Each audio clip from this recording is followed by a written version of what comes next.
Welcome to the Didi and Lital show. Advice, thoughts, and stories from a married couple on cybersecurity, technology, and life in general. Now here are your hosts, Didi and Lital. Hello and welcome to the Didi and Lital show. It's another week. How are you doing, Didi? You're back from Israel. Yes. Did I mention that I really hate flying?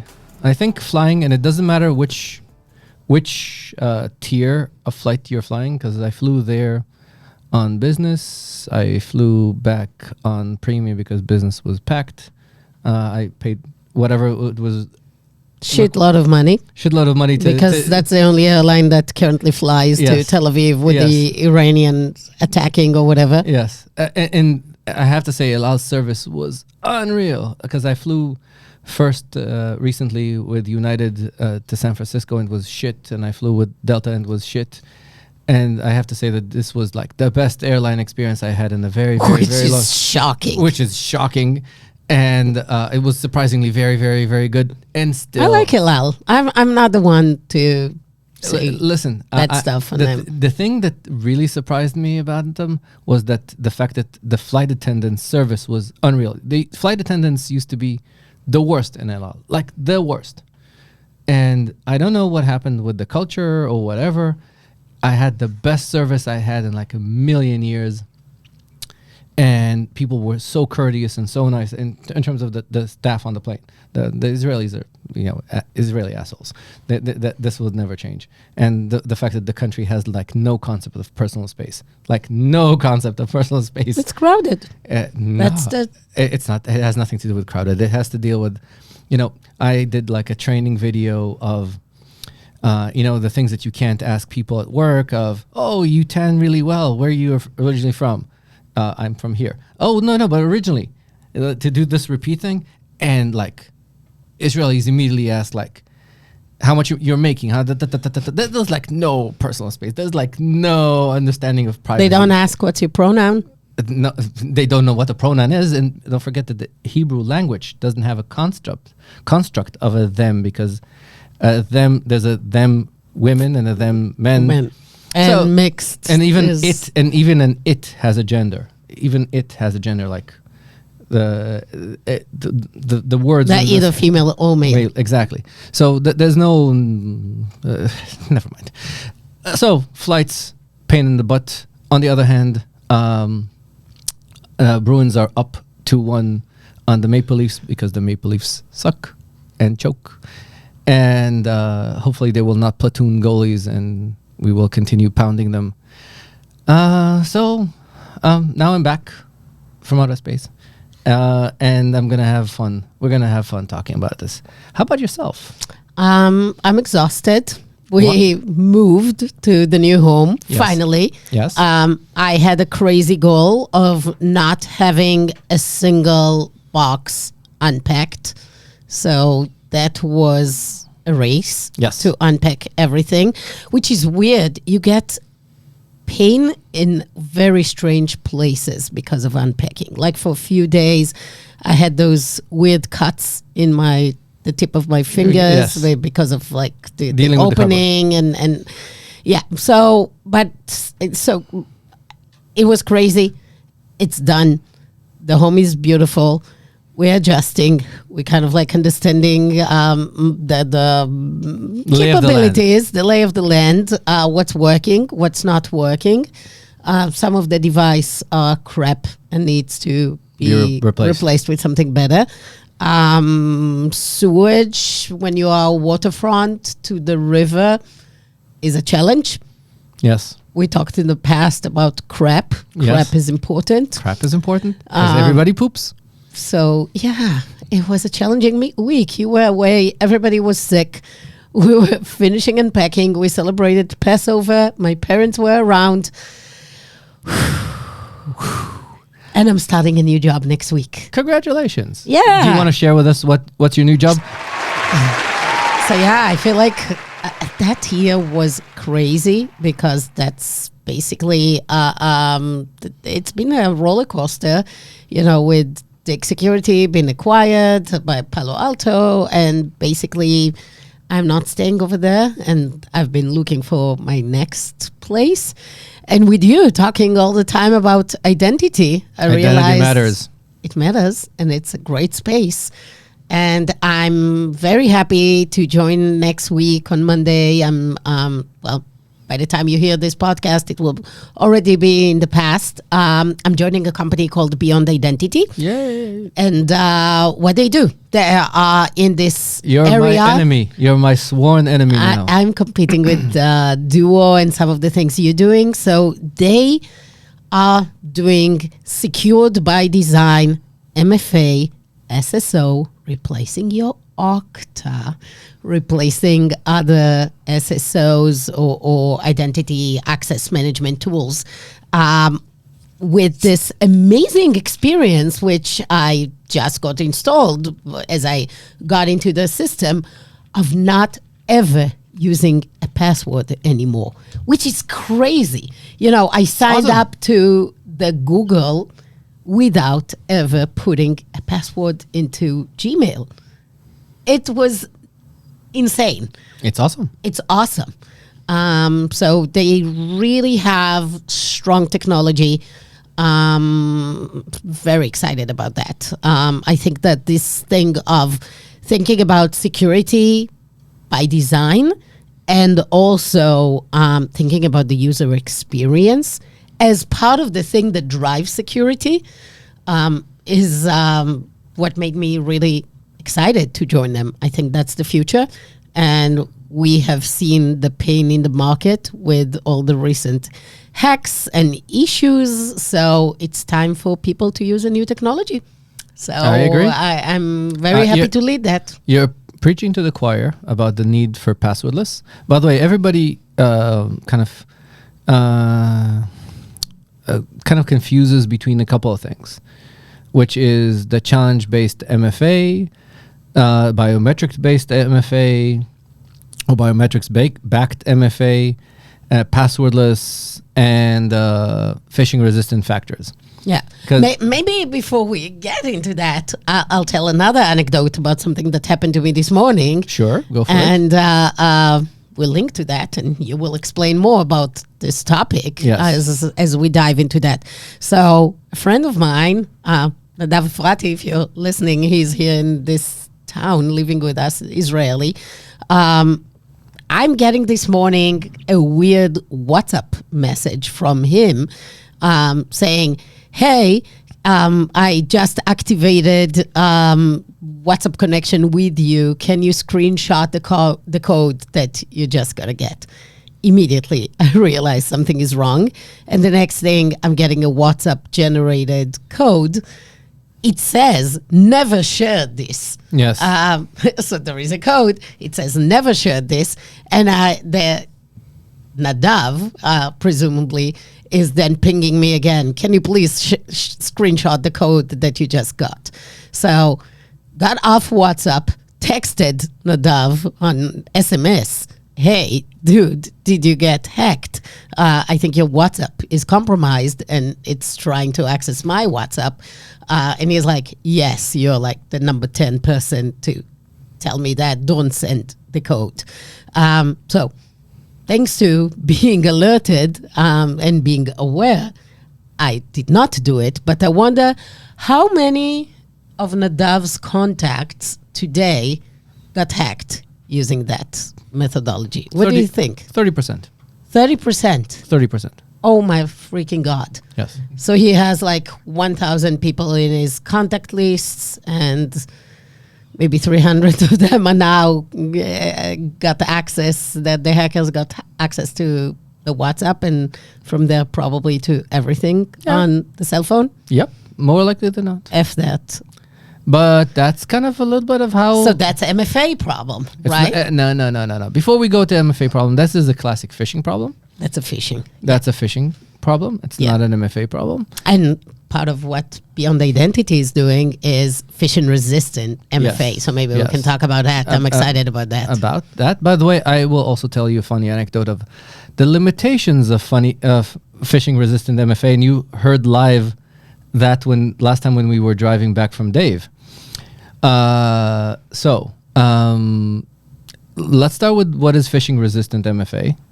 And by the way, the getting hacked by this, you remember the Love You worm? Yep. That's old school. Yes. But that is... That was a CD, wasn't it? No. That was It an email. I love you attachment in an email. Exactly. Is it back in the 90s? It was back in the 90s. And this is called the Love You vector. What you just described. Going to somebody, attaching the contact list. This is the Love You vector. And it's been the most successful vector of attack since the dawn of time. It was a real vector of attack even when everybody had the filofax. Remember those filofaxes? No idea. The thing you carried, like a real book of Rolodexes. Okay. The Rolodex-based attack has been an attack that spies used since, I don't know, when people were still riding horses. So this is a very common vector of attack. It's a very successful vector of attack because you come in and say, hey, I know you. I know you because I know Lital. Lital sent me your way. And you know other people there in the Rolodex. The Rolodex-based attack is like awesome. And speaking of phishing resistant, I'll explain what phishing resistant is. And I'll explain it through an anecdote. Yeah. So my mom, who mooches off my Amazon account because trying to teach 75-year-old ladies how to use technologies, challenging. So it was much easier to give her my Kindle account than try to teach her how to deal with those problems. So she shared the Kindle account. She shares my Kindle account. And I moved to Passkey in Amazon. And what I did when I moved to Passkey is generate 30-something character password in the case that, and that's what I use for my password on Amazon right now if I ever need to use the password, but I don't use the password because I use a passkey. And a passkey is a cryptographically sound something that's on your phone or your device. And that is phishing resistant because it is attached to a device. You can't take that factor off the device. Mm-hmm. So my mom calls me up and says, yeah, I got a new iPad because my old iPad died. So now give me your password for your Kindle account. No, it's better. She sent my sister to ask for that, and I said it's impossible. And she said, "What do you mean it's impossible?" I said, "I use passkeys."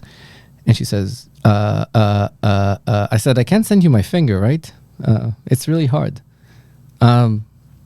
By the way, when I visited Israel, I had to show them how it works, and I said, "Oh, yeah, it won't work because the iPad calls your phone and kind of Bluetooth proximity, blah blah blah." Did you do it when you were there? Of course I did. I wouldn't be leaving the country alive if I wouldn't have. They made you come all the way to Israel just to reactivate the Kindle. My mom's Kindle. So that your mom can read your account. Yeah, but the thing is, it's not that she doesn't want to pay Amazon. It's just that it's not active in Israel. That's the problem. No. It is active in Israel. Why didn't you just put a VPN instead? It's not. It is active in Israel. It's the real problem is that trying to educate her and move all the books that we share together. We read the same books. So, and it all started with the fact that the original Kindle that I bought for her, I bought it under me, which is okay because you can have like 5 Kindles. So she still has a physical Kindle that's mine. And that's how all this thing started. But back to phishing resistant. She can get her own Kindle account and just pay for the books. If you want to be an IT person for my mom, no, believe me. Exactly. Okay. Thank you. Yeah. Back to the topic. If Amazon, by the way, would have built a delegated family service that actually works, it doesn't, by the way, then maybe we would have considered this. Now, back to the topic. Phishing resistant. The passkey means that it's a cryptographically sound something that's on my device. Why is it called phishing resistant, by the way, and not phishing proof? You know why? Nothing is proofed. No. Because most of these authentications do a back and forth to verify who you are. But to deal with authorization, they generate usually a JOT or some other key that's installed in your machine for the session to the applications. And that is still hijackable until the OS vendors and the browser vendors will actually have a continuous authentication protocol for the browsers and the application APIs. Until that happens, these is resistant is best because you can always steal the session cookies. Session cookies are always and this is the thing, by the way, that everybody needs to know, that once you move things away from phishing resistant, it just means that the cross-site scripting and all the rest of the phishing stuff will basically spike, like you just saw. Phishing resistant just makes sure that at least you do something to make stupid people less fragile. What does it do? Because it's bound to the device, I can't share with you something like traditional MFA says, hey, show me the code, I'll send you the code. So you can screenshot it, copy paste it, send it to somebody. Exactly. Or it can say continuously do what is called phishing bombs. It basically says authenticate, authenticate, authenticate, authenticate. And eventually somebody just says, okay, log in.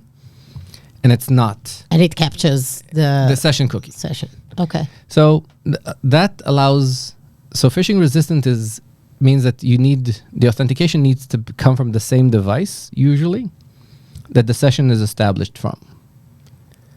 So it has to be somebody that has the device. Yes, that you're trying to access. In authentication, there's something called the access device, and there's the authenticator. Authentication. Let's go back to the basics of authentication. Authentication is something you know, password, something you have, a phone, something you are, biometric. And usually when you do MFA, you want to have at least two of these. You can have two things you know, two things you have, something you know and something you have, a biometric and something you have. That's when you unlock your phone and get a proof of authenticity of your key. So those are the things that establish that authentication and that control. You want to be able to bind, and this all talks about what is called the authenticator. You want to be able to bind the authenticator to the access device. You want to be able to say that the device that you're accessing data from, like your computer, you have the authenticator on the same device. Best example, producer Dave has a MacBook. That MacBook has a fingerprint reader. Exactly. And he was kindly pointing towards that. Can confirm. And if he tries to access a website and he clicks on his fingerprint, the fingerprint releases a key that the device has on its secured hardware module. And that proves that Dave has a biometric on it and that he can access and only access from this device, which is really cool. And that's phishing resistant. So that was a very long filibuster explaining phishing resistant factors. Okay. And of course, when I tell the anecdote of my mom, it also teaches some of the limitations, because sometimes you do want to have a portable credential. In the old RSA days, we thought when we do PKI, and PKI will solve everything. What is PKI? Public key infrastructure. Okay. We have certificates everywhere, and those certificates will lock down everything. And you'll only be able to unlock your certificates, but it means that the hardware needs to be built to be secured. And the software needs to support the hardware that is built. And blah, blah, blah, blah, blah. It's hard. Well, putting in a password is just, and you're in. So, phishing resistant, very nice. The passwordless experience, which is now very tightly linked, because if you remember when I was describing this process, the fingerprint reader, that is a real game changer. Because I think we had an episode a million years ago of why passwords are so hard to get rid of. Right. And we even had Ryan from Hyper. Right. And who's also a competitor of yours now. Yeah, we can link to the episode. That episode. He was explaining why passwords are so hard to get rid of. But the more advanced the systems are, the better it is to create that passwordless experience. And that's an incentive to get people to use phishing resistant factors. So that's kind of that. But, and the last but, you know who is the arch enemy of passwordless? Who is the arch enemy? people like you that use Windows boxes. This is getting passwordless on Windows is so hard. I salute every company that gets it right. Do you think Beyond does it? I'm not the marketing person, and I haven't used it. We'll see. We'll see. I'll join them and learn more. Yes. And we can talk about that. Yes. What else people need to know about this area? That because it's so hard to do the move, because you have remnants, you have somebody still using Windows XP, the CFO still uses an ancient Lenovo box she got a million years ago, and she really likes it and doesn't want to move the stuff away into that one. That has no... So you have to have those devices that have biometrics on them. You need to have the setup to be compliant, to be ready. You need usually which is usually you need to have the ability to do biometrics. Yes, and you don't need, and somebody has applications like they still have a version of Microsoft Dynamo or Microsoft Dynamics. That's a Salesforce competitor on-prem from, yes, exactly, when you were still in high school. So I understand the limitations of device. Are there limitations in terms of applications that don't fit? Yes. There's a lot of applications that don't support it. That there's still client-server applications floating out there. There's like ancient SAPs running ABAP on-prem and things like that. And I'm sure tons of companies have homegrown applications that have their own authentication system. And this is something that a buddy of mine called Deepak solved a bazillion years ago. He's the guy I wanted to introduce you to. So there was a company called SiteMinder a million years ago, and what they said is, hey, let's proxy all these applications. Duo does a proxy, Silverfort does a proxy. There's a whole bunch of companies that what they do is they proxy the ancient applications, and you can only access those applications through the proxy. So authentication will go through that instead of the legacy. Yes. So then you can potentially solve the problem and have the proxy run a passwordless. That's the conversation we didn't have today of security being built in versus bolted on. That's a future. That's a future episode of security being built in versus bolted on, because eventually you can't achieve zero trust with just putting in a proxy, because you do need to do something to simulate the connection. So you create VPN or trusted IPs or things like that, and those are spoofable. And then you introduce vulnerabilities by not actually solving the real problem. Okay. What else? You wanted to talk about those areas of for a while. On the passwordless part, the main thing I do want to talk about is if you have a passwordless project, there's a couple of things that need to happen in your world. And the first and the foremost and the most important part is you can't succeed in something you don't measure. And this is something I'm really, really proud of Cisco. Cisco is doing this really, really well. I have some very good partners that work with us at Identity Intelligence to get this to be successful. But you need to have buy-in from executives. Like you need an EVP or an SVP to say, listen, company, we need to have this. This is no joke. This is something serious. And Cisco does this very well. Microsoft did this very well. They took the Okta now is taking this very well. Todd is like the champion of this. He's coming from the top down and telling people, hey, we have to do this. So basically a decision that the entire corporate will go into eliminating passwords and trying to put passwordless in all their applications. Yes. So it needs to come first, and it needs to be first a business decision and a process decision with an OKR attached to people and bonuses tied to this, and people getting slapped on the wrist to not have that.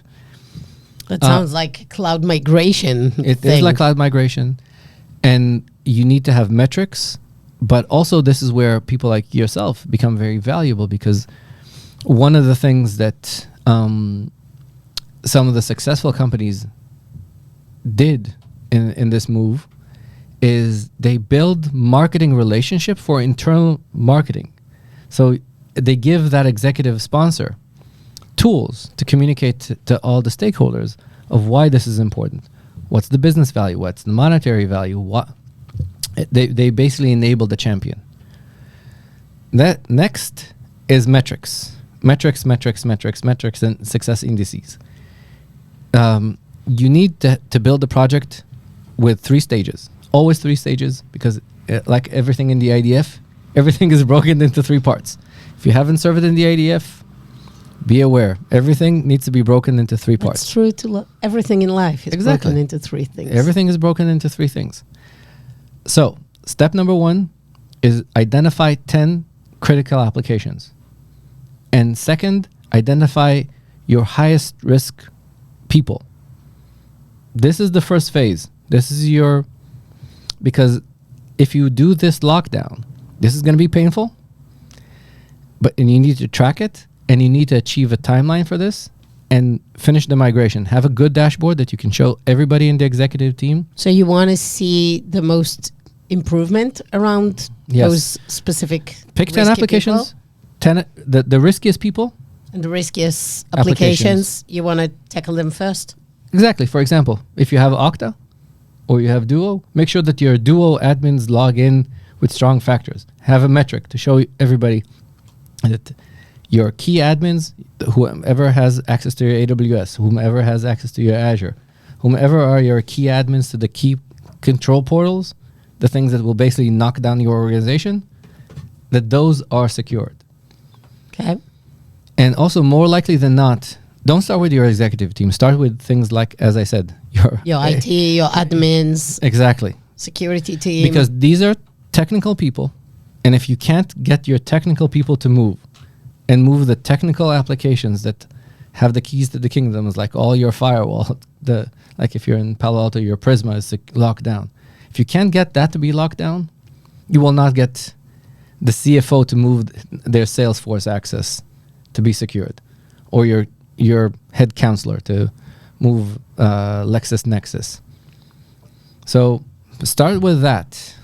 Have a dashboard. Now you've built the tools.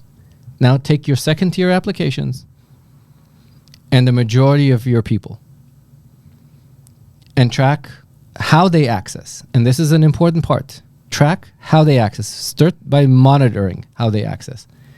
And then you can decide how to start moving people towards this and start moving applications to a policy that says only after you have critical mass. Otherwise, your IT staff will be overwhelmed. What's the typical rollout of something like that in, let's say, an organization of 10,000 employees? Because that sounds 2 to 3 scary. years. 2 to 3 years. What? Yeah. Nobody will take this project if it's that big. No, they will. Everybody has to. 2 to 3 years migration? Step 1, finish the migration of the key IT and key security people, and the key security applications, because if you do that, you're able to effectively get about 50% of your value. Just 10 applications that are the most mission critical, most security related, and the group of the highest technical, and that project should not take long. If you can't execute on that project is it 6 months? No, it should be 3? 2 to 3 months. If you can't get most of your IT from the most critical applications moving off of it in a matter of 2 to 3 months, you're doomed. It means that shut the place.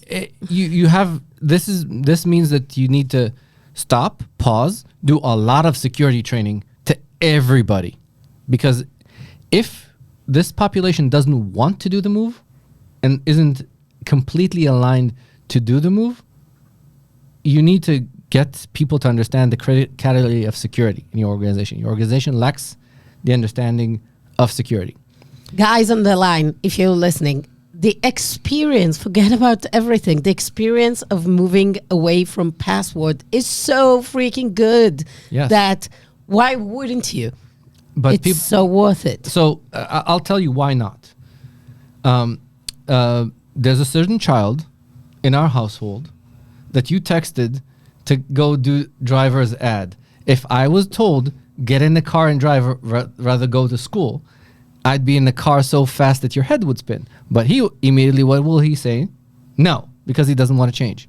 Most people, when you tell them that they need to change, he actually was happy that I booked his class. Awesome. So I think even him, yes, is okay with it. But in general, driving. most people just say no. They just say no. Yeah, people don't like change. People don't like change. It's a pain. It's a pain. Even if it's good pain, eventually, they need to make a change and they'll initially resist. So I think that needs to be a change. Exactly. In what you see in your work with customers, what is the openness right now to moving to passwordless and having those kind of projects? How many? Everybody's doing that? So this is also, remember when I told you in 96 that everybody's going to vote Bibi and nobody believed me? And now you're saying everybody's going to vote Trump? No, in 2016 when I told you that everybody's going to vote Trump and nobody believed me. And I told you, you don't know somebody that drives an F-150. And that's why you don't know who's going to vote Trump. It's the same thing. I am now in the core of bias because if somebody wants to run a passwordless project, they will talk to me or Matt. This is like we are known for this. Okay. So I am very, very biased. But everybody I'm talking to, every single organization that I'm talking to, wants to have a passwordless project because they understand the problems. There's enough damage and enough bad experience, and everybody has authentication fatigue that they know that they need to fix this. Mm-hmm. They know they need to fix this. So there's openness, but people need the tools. Very much like Gabi's company. It's worthwhile for you to talk to Gabi's company because they can help. Because I would start by educating everybody in the organization, running campaigns inside the organization of why this is super important. Yeah. Educate, because at the executive level, everybody understands that this needs to be done. At my mom that works for the court system, she'll immediately resist, even though it will improve her user experience. Because she'll start by saying no. Sure. So that's kind of where passwordless is. Well, change is coming. Change is coming. It's awesome. It's awesome. So with good that, good luck in your new job. Yeah. I'll be in New York now almost once a month or so, maybe even more from time to time. There's a whole bunch of friends of ours that will really enjoy you being there. Yeah, and then we go to our state the week after. It's going to be crazy. It's not going to be fun. Awesome. I hate travel. I hate Moscone Center, yeah. Well, we hope you enjoyed that. If you liked us, please rate and review the Didi and Lital show. We are a weekly podcast. Share it with your friends. If you want to be on the show, reach out to me or Didi on LinkedIn. See you soon. See you soon. Bye-bye. Bye-bye. Awesome.